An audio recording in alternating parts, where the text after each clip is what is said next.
And the next read I'm going to bring to you is very, very special to me, and the poetry she's translated is also very special to me, just as every other piece actually. But I'm very proud and happy to introduce Jenny Alton, who actually is behind this wonderful evening, because she really put together this wonderful list of readers, and let's give it. Thank you so much. And not only Jenny, obviously, is so good at putting together a wonderful literary event, she is also a writer, wonderful writer and translator.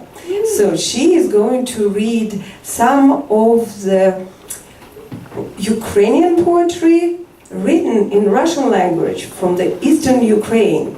So this is a twist right there. Our reading is called The Writing from Unrest, and this is as unrestful a situation as it could be, because there's a war going on there, although the country that is the offender country, that is Russia, is refusing to accept the reality of the war. So there is this unsaid war is going on. In fact, today is a very sad day, because today was a court hearing for Nadia Savchenko, who is the first Ukrainian female pilot who's been captured in eastern Ukraine, right in the area from which we're going to read you some poetry from. And she is now in Russian prison, and she's facing the sentence of 23 years in prison for killing Russian journalists, which, because the war is not recognized, is looked upon as a crime. And she, of course, doesn't recognize it as a crime because she's defending her country. And so she was on the 5th day of her dry hunger strike yesterday. And she was actually approaching the underworld, as Dirk put it before. But fortunately, she responded to many, many letters and requests, and changed and was drinking some water, the last thing I read. So the war is happening here now. It's very, very real. So it is a very sore raw material. Yeah, do you want to read it? Sure. And first though, I will introduce both Jenny, give her formal bio, and the poet's bio. Jenny Alton is an MFA fiction candidate at San Francisco State University. She was a Peace Corps volunteer in northeastern Ukraine, where she taught English at a secondary school.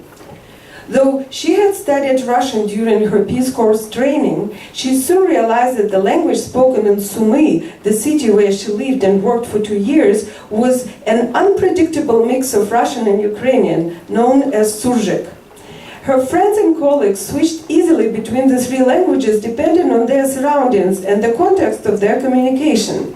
She returned to the US 6 months before the protest in Maidan Nezalezhnosti and the escalation in violence and war that followed. She is interested in the relationship between language and identity in Ukraine, and is currently translating Ukrainian poets writing in Russian from eastern Ukraine. Anastasia Afanasyeva was born in 1982 in Kharkov, Ukraine, where she still lives. Afanasyeva graduated from Kharkov Medical University and works as a psychiatrist. In 2003, her collection of poetry, To Those Who Live There, was shortlisted for the Debut Prize. She is the winner of the Russian Prize 2006 and the Literature Röntgen Prize 2007. Her most recent book of poems, Fingerprints, was published to acclaim in 2014. Her writing has been described as having a mosaic quality. It is free verse, but metrically organized. Her words have an enviable plasticity. Let's hear.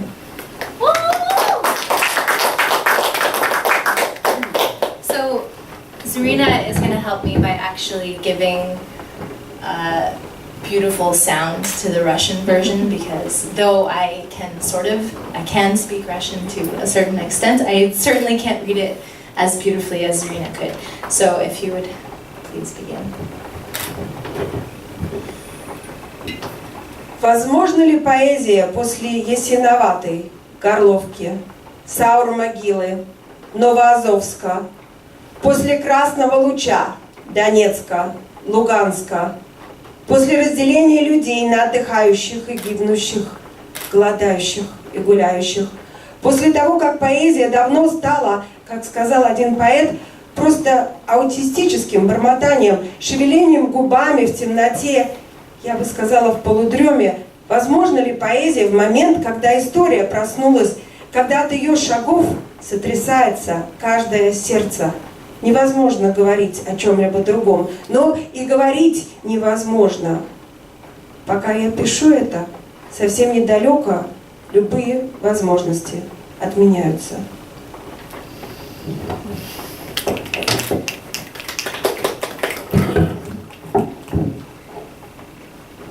Is poetry possible after Yasinovataya, Gorlovka, Saud-Mohila, Novoazorsk, after Krasny Luch, Donetsk, Lugansk, after splitting people into tourists and victims, the starving and the strolling, after poetry long ago became, as one poet said, mere autistic muttering, the stirring of lips in the dark? I would have called it slumber. Is poetry possible in the moment when history awoke, when from its steps every heart is shaking? Impossible to speak of anything else. Impossible to speak, and to speak is impossible. As I write this, all too near, all possibilities become obsolete. So I will say that in this poem, all of the Russian-sounding words are towns in eastern Ukraine that have been affected by war. And one thing that I am particularly interested in when doing these translations is not necessarily seeking out poetry that is dealing directly with the war, but seeking out poetry that has been written from this region during this time. And I'm interested in kind of, the ways that the situation is infiltrating, people's thoughts. So there's that.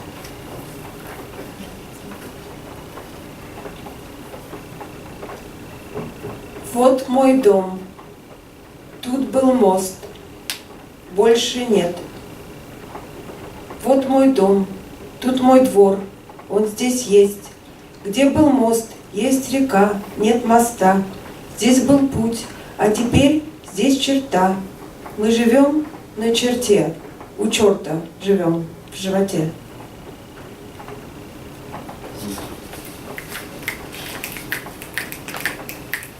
This is a poem in several parts. This is my house. There was a bridge. No more. This is my house. There is my yard. It is still here. Where there was a bridge, there is a river. There is no bridge. Here was a path, and now here is a line. We are living on the line.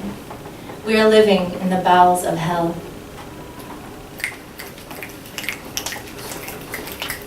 And then I'll continue.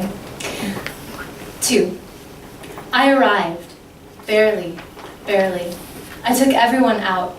I have a large family, elderly parents, brother and sister, pregnant daughter. I was taking everyone out from the devil's house. Imagine. There is a river. There was a bridge before. Now it is destroyed. On one side of the river stand one kind. On the other stands another. What do you call them? Between them, our house. Many times I had to return for each one, barely saved. Large family, on one side these, on the other, others. The house stands there like a shadow, as though lead is passing through the walls, or as though the house itself bends its own beams, dodging gunfire, leaning right and left. The time it took to get everyone out, you have no idea, one by one, from the devil's belly. To return every time, to plunge into it without knowing if there will be a way out. But I got everyone out. And now my daughter, yes, my pregnant daughter, says she wants to return. Tomorrow she is going. She has someone there. A man she loves. Do you know, he stayed there. Do you know what love is like? Well, youth, you know how it happens, such love. And this is a third one that is also written very recently.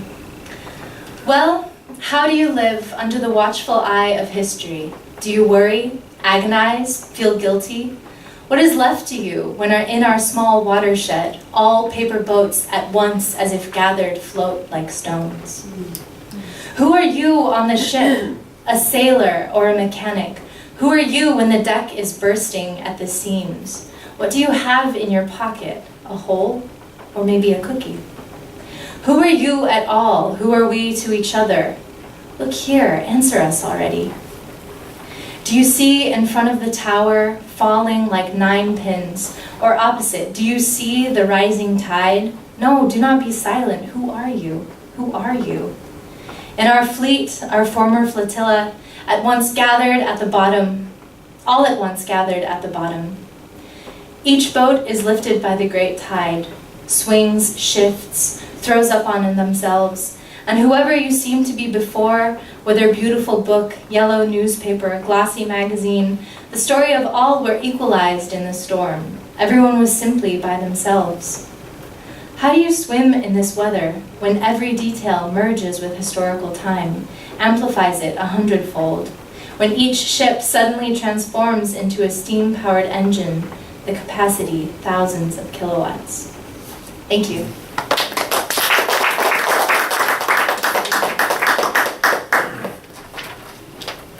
Thank you, Jenny. That's a wonderful translation.